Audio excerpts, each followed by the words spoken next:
ஒரு காரியத்தில் வெற்றி அடையணும்னா என்ன செய்யணும் அப்படின்னா, அதுக்கு மோட்டிவேஷ்னல் ஸ்பீச் பார்க்குறோம். அது பெரும்பாலும் தமிழில் எழுதுனா யாரும் படிக்கிறது இல்லை.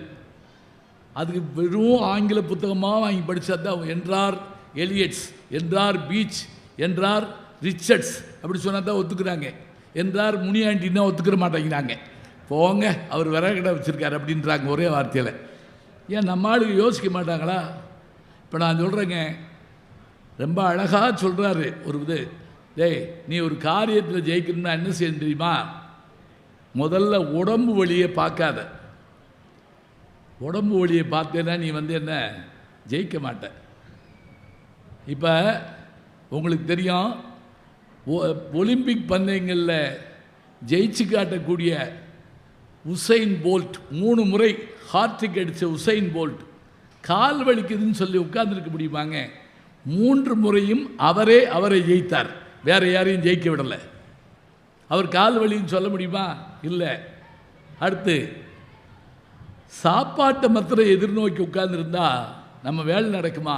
கிராமத்தில் கடைகளில் பார்த்துருக்கேங்க, அந்த வியாபாரி மதியானம் 1 மணி 2 மணி வரைக்கும் விற்றுக்கிட்டே இருப்பாருங்க. 4 மணிக்கு சாப்பிட உட்காருவார். அண்ணாச்சி கருப்பட்டி வேணுமே, பக்கத்துலேயே ஒரு இதில் தண்ணி வச்சுருப்பாருங்க. அப்படியே கை கழுவிட்டு அதை எடுத்து கொடுப்பாருங்க.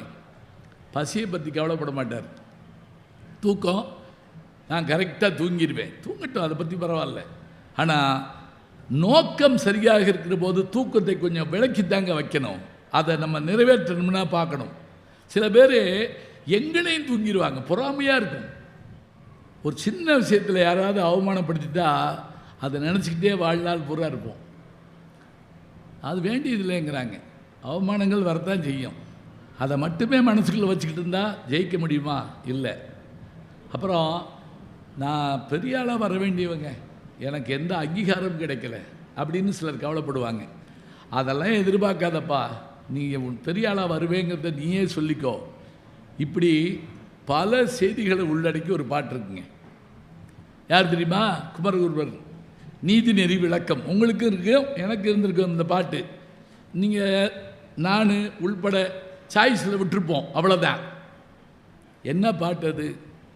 ஜெயிக்க வேண்டும் என்று நினைப்பவர்கள் பசியை நோக்க மாட்டார்கள், தூக்கத்தை பற்றி கவலைப்பட மாட்டார்கள், உடல் வலி பற்றி நினைக்க மாட்டார்கள், அவமானங்களை கண்டு அஞ்ச மாட்டார்கள், ஆதங்கத்தால் வருந்த மாட்டார்கள், பிறர் பாராட்டவில்லையே என்று அவர்களுக்கு ஒருபோதும் கவலை இல்லை. ஏனென்றால் அவர்கள் நோக்கம், அவர்களுடைய இலக்கு ஒன்றுதான்.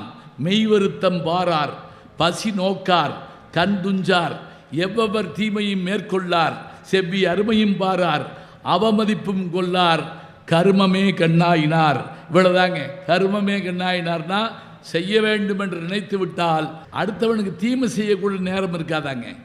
அதுதானே வாழ்க்கை.